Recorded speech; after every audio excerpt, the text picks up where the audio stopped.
So what I'm going to cover here is what I believe is driving this digital transformation and what the service providers have to do in order to be part of this digital transformation. As you know, digital transformation is changing everything in workflow. Everything is automating, everything's digitizing, everything's automating, and that digitizing is creating massive changes in frontline workers and all the workflows that we know, including as I just checked my baggage in the airport and put the sticker on and off it went with no one there, So it's amazing. It's more and more machines doing everything. So with that, I'm going to cover basically what is a digital service provider really fast. The attributes of, I think, what a digital service provider needs to be. The transformational step I think service providers need to do to make that happen. And then basically, what are we doing in the industry that's really trying to promote this? And I think hopefully you'll find this very interesting. What happened here? Okay. So what's the definition of digital service provider? Well, think about this, and I'll give you a good analogy. How can we make sure the experience is owned by someone? Right now, the ecosystem is highly fractured. What you get is your business enterprise. Now, I'll stay away from consumers because we're really talking about businesses. The business enterprise really wants to talk and get to many sites today. And today it's all about hybrid multi-clouds is the story today, and soon it'll be the edge. And this hybrid multi-cloud has many destinations, and it has a lot of friction in it. The environment's full of friction.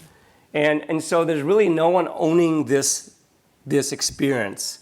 And that's really important. Who owns this experience becomes very powerful. As you'll see, there's one company that's made a massive fortune just by owning the experience, and it's not just Apple. So what I mean by this is basically a service provider moves beyond just connectivity. Of course, they're going to virtualize their network. Okay, they're going to cloudify their network. They're going to deliver more than just bandwidth and connectivity services, including virtual functions like security, managed security, SD-WAN, all the other stuff, of course. But they're also become brokers into the clouds. Now, every service provider is connected to clouds, but they don't really own the experience. It's still just like a layer 2 connection at the most. And they don't really provide anything more than that. I would say most don't, some do. And really, it's about delivering a better experience than just connectivity.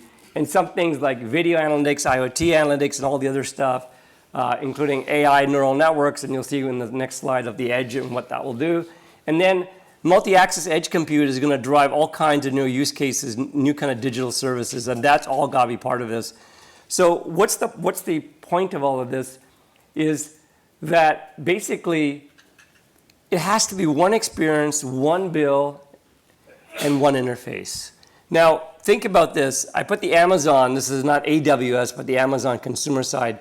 If you ever bought from Amazon, and I'm not sure how big Amazon is in the rest of the world, but in the United States, I go to Amazon for everything that I possibly could think of. I just go on it. I get Prime membership, $99.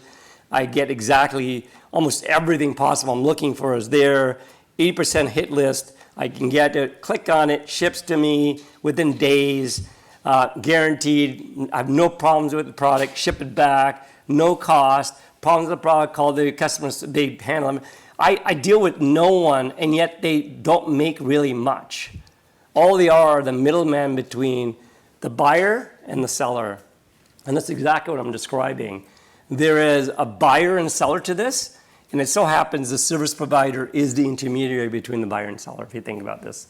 And this is very intriguing that how Amazon has made a fortune in this, in everything you can think of, not just books anymore, to even buying even musical gear. And I'm a musician, I even buy musical gear now and pedals from Amazon because it's better and cheaper than going to the guitar stores. So here's an example. So let me now go into, I don't know why this is doing this, but the attributes of a digital service provider. Number one, a digital service provider has to be what we've been talking about. It has to be providing this automation platform, the connectivity services that it does today, all the transports, Ethernet and layer 1 and IP, and now we're doing SD-WAN. And now we're adding point services, on that, VNFs of all sorts, starting with security, and then probably, WAN optimizers and application performance management and a whole bunch of other things. And then finally, you need to have automation, which we've been talking about, all of these automation APIs we've been discussing throughout the conference. Etsy's doing it, MEF's doing APIs, TM is doing APIs, because it's a world about automation as software as APIs. But I think a real big focus is that you've got to have a really, really good digital business system. The BSS layer has to be reinvented to think about this context of being the middleman on a digital platform, a digital services, not in just bandwidth.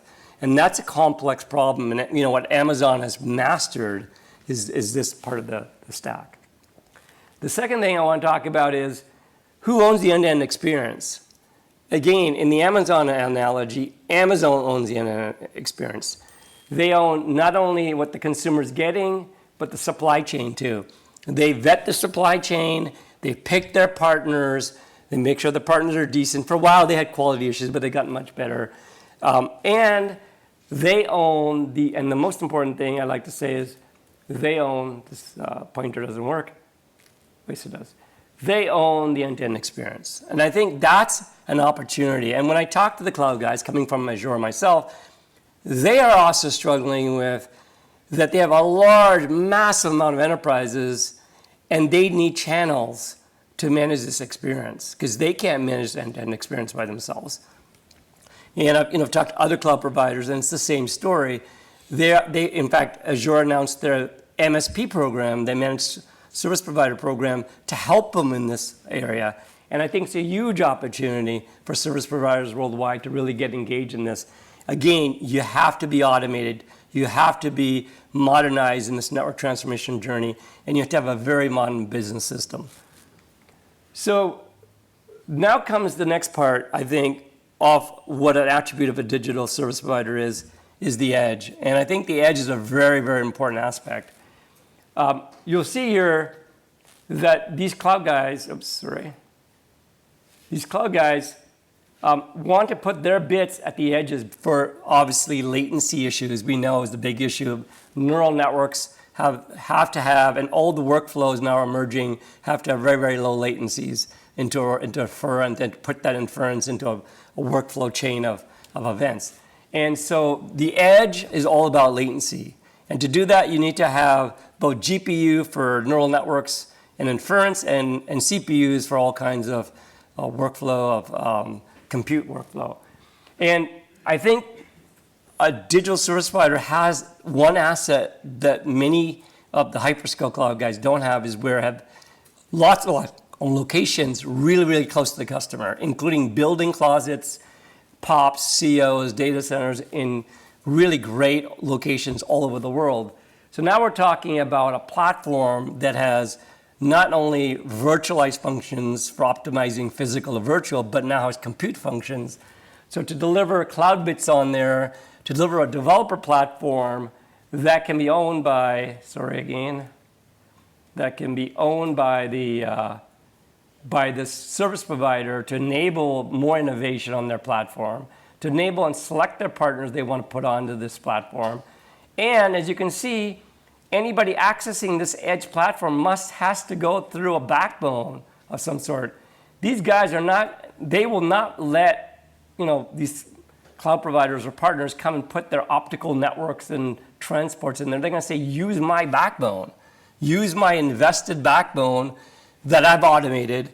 And so this is what we've been doing in MEF, the Sonata APIs to do this automation, to be able to access, provision, buy, quote, but understand the performance and everything, and we call that carrier Ethernet, and to get access to that edge where cloud bits can live. And then additionally, these edges can live on base stations. This clicker is really temperamental. Where am I pointing?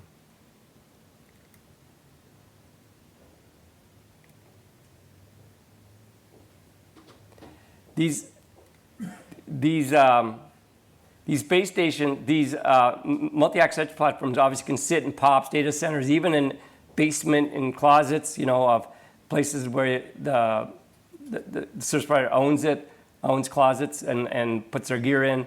You can get form factors, small form factors of GPUs and CPUs. I just talked to one company, Whitebox, is offering this kind of models. And then finally, I see the SD-WAN coming more at the edge here, which will be then all kinds of underlay technologies of broadband, internet, DSL, DIA, Ethernet, and all that. And I think that's kind of where you'll see really SD-WAN appear really is at the edge, bringing in the traffic to the edge. And then certainly where the edge computes and needs to compute on the short tail, it'll compute there. And on the long tail, it'll shoot it back to other edges or to the clouds. And that will be an overlay layer. So if you come to the event at MEF 19 in Los Angeles, I'll talk more about this underlay overlay, how the underlay overlays will work together, how the edge will intersect with all of this. And I don't have time in today's short 20 minutes and 8 minutes I have left to go through this. But this, I believe, is going to be a very big trend and a very big opportunity. So let me talk about what I believe are the transformational steps every service provider is going to have to go into. Number one is they have to automate, they have to virtualize, and they have to software define themselves. And it's a software world that's going to eat, software's eating the world, and software will continue to eat the world, and that's just the way it is. And the good news is that the hyperscale guys have figured this out. They've been doing it for a decade and been very successful. Service providers worldwide have to do it. We've been doing this journey for a very long time in network transformation. These conferences alone has been going on for years talking about this. So we need to move on and do this. And this was, I talked about this already. The second thing is we need to basically have portals into the subscribers, which we know we're doing that with the business systems and the lifecycle service orchestrators. We have to have the ability just for subscribers to go in, provision, get visibility of what's going on with their services and so on. So this is a kind of a norm. We've been talking about this also. Nothing new here. The other thing that we have not been doing very well is interconnecting the cloud guys and the service provider guys with APIs beyond their proprietary APIs of provisioning cloud services, but APIs that enable a frictionless environment between the service provider and the cloud provider be a partner. Okay, so this is what we'll be working on in MEF, and we're already actively engaging in some activities in this area. But for example, if the cloud provider got rid of, with their direct connect and express route, LAN Ethernet and use carrier Ethernet, they would get service OEM. They could provision instantly on demand. They could get service activation testing. Today, that's all hidden from them because they use LAN Ethernet, right, instead of carrier Ethernet. So this is an example that we need to fix. Then finally, we need to basically enable enterprises to get on this transformational journey also. And there are now orchestration systems coming into the enterprise. The multinationals themselves are very interested in this. They want to automate. They want to consume APIs. They don't want to be having portals from portals of portals. They want APIs from various types of their partners, and they want to consume it with their own automation systems. And I won't mention names of automation systems serving the enterprise, but that is a big movement coming in fast also. So that's another part. This will enable this end-to-end food chain. And finally, in the fifth side, what you see is, I can't read this right here, is the service providers, like I talked about, the carrier Ethernet edge has to connect with the cloud providers. I talked about that one. I talked about the edge itself going to be very facing the subscribers will be SD-WAN oriented in nature with all the kind of virtualized services that need to live in the virtual CPE, universal CPE, or at the edge box.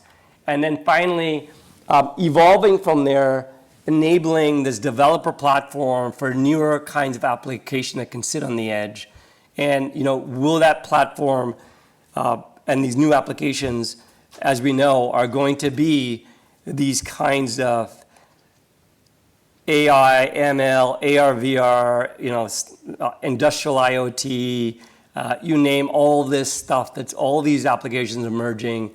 And it's not just pie in the sky. I mean, these are real applications emerging. It's just like everything. It's a decade-long journey. But in the world of digital transformation, that journey is well underway. and it'll be a decade long before it'll be mainstream and massive, pervasive. But I think in the meantime, we must get the service providers to adapt themselves to thinking as a digital service provider and not a communication service provider. So in MEF, we've spent, and I won't spend a lot of energy on this, in the last couple of years, we've launched a big framework. The basic takeaway is we've defined a bunch of services that we've been really good at. The latest one's been SD-WAN, and we just announced a big relation with ONUG, the enterprise user group-based SD-WAN. Together, we're standardizing SD-WAN. That's the big one, and we've got others I've talked about there. Security for SD-WANs, we're also going to show out very shortly. We're providing the APIs. We're partnering with APIs with TM Forum, we're partnering with ONF TAPI. We hope to partner with Etsy, NFV, and others. So we're not trying to reinvent the wheel. We're trying to collaborate and make this ecosystem go faster. And then finally, we have certification for both services professionals, and we have a literature community. What we've done in MEF is we focus on revenue-generating services, as you see on the top left, and we made them automated revenue-generating services. Now, we don't have voice services, we don't have video services, we don't have IoT services. We have services that we know that our members can deliver on today, but in the future, we'll hopefully in the next years to come, we'll add more services. But today, these are the services we've defined. We are working with ONAP and the Linux Foundation also, where we're also realizing that we're using a polymorphic approach in APIs, where we're using the TM Forum APIs, for example, as a base envelope API structure, and then putting our payloads on top for the service schemas or the product schemas. We're working so that also it can work with open source and commercial vendors of the OSS, BSS, and orchestrators. This is the example of the polymorphic approach. Europe, for example, we're showing an example, and this is kind of very modern thinking. ONAP's thinking the same way. We're thinking the same way. I hope others think the same. TM Forum is thinking the same way. And basically, it shows that this base structure is really just the API structure. It has operations, encoding, security, the protocols, so on. But then, TM Forum adds some use cases to that API. So there's ordering use APIs, there's billing APIs, catalog APIs, and so on. But, they don't talk about what are you ordering. So in this case for MEF, we're talking about ordering carrier Ethernet or optical or IP or SD-WAN or soon to be security. And so what we do is we call this the payload side of those APIs, which is really the extended schema. The base API is just an API with all the things I talked about. It has a schema, but then you extend that schema with a payload schema, which we'll call it polymorphic. And that polymorphic schema, that payload schema is where the actual information conveys about exchanging products, if you're talking about quoting a product, billing, and so on, or if you want to order a service, what kind of services is it? SD-WAN, E-line, ELAN, E-tree, IP, so on. So this is a very modern approach of how we're approaching APIs. And for example, this could be applied even to Etsy in virtualization. Using the Sol 5, we could apply the same thing, and using supplying the same models. These could be put it in a Tosca data model and put down an NSD template. So, these are all reusable ways of doing this, and not have to reinvent all kinds of different APIs and have a massive explosion of APIs. So as you can see, MEF, TM Forum, and ONF today are collaborating, and we hope to, and I'm working right now with Etsy NFV also to see where we can work with the NFV side, and other organizations, SDOs, including we're already discussing also with Etsy ZSM, how we could work together. And so I think the world is about how do we transform ourselves. How do we take our service providers that know how to do bandwidth really well and do that, obviously as table stakes, make that orchestratable, no doubt about that. Add in an overlay model of all virtualized services, no doubt about that, SD-WAN, security, WAN optimization, all the kinds of telecommunication kind of functions. But then go beyond that, connect the enterprises to clouds, to partners, and be that middle layer and have a really modern digital BSS systems that really owns the experience, owns the bill. And you'll find that the cloud guys are really not against that. They really are for something like this and looking for this.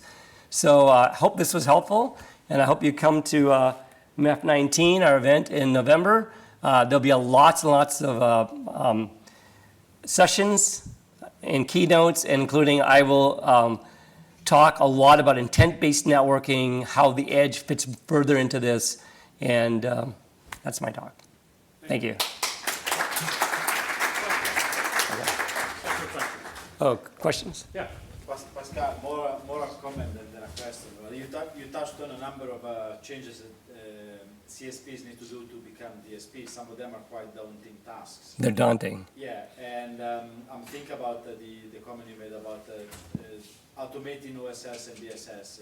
It's not really, from our experience, it's not really possible to just take whatever you have today and automate it. So you have to really think about a complete Overall replacement, which again you cannot also throw everything you have in the bin overnight, but the experience that you build something alongside the existing, start to replace some of the components, make them more automated, and then build them into the new model and progressively replace the old one. Taking what you have today and automating isn't really possible. Yeah, Mirka, you make a very good point, and to repeat, taking today's BSS systems and trying to modernizing it to a digital BSS system for the DSP is very hard. And you're right. And the fortunate thing about these hyperscale guys, they came from Greenfield. So they could just go, Greenfield is easy, just start from scratch. And they started a decade ago and they matured and now they have a very, very modern system. And you're right, it is a challenge in the industry. But there's a number of great BSS systems out there, and I won't put names on, that hopefully they will step up to this challenge. They will be affordable. They will work with the service providers to make this vision a reality and to do it in a very timely manner. I think the opportunities there, the enterprises are demanding this. This is up to the service providers to take that opportunity and step into it, and the cloud providers are asking for it. If you talk to any cloud provider, hyperscale guys, they cannot manage the enterprises without channels. And so what you're seeing is the outtake of this are small little guys popping up, becoming partners of these hyperscale guys because they're fast, they can move fast, and they're doing it over the top.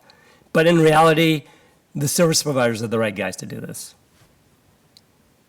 Any other questions? Okay, thank you.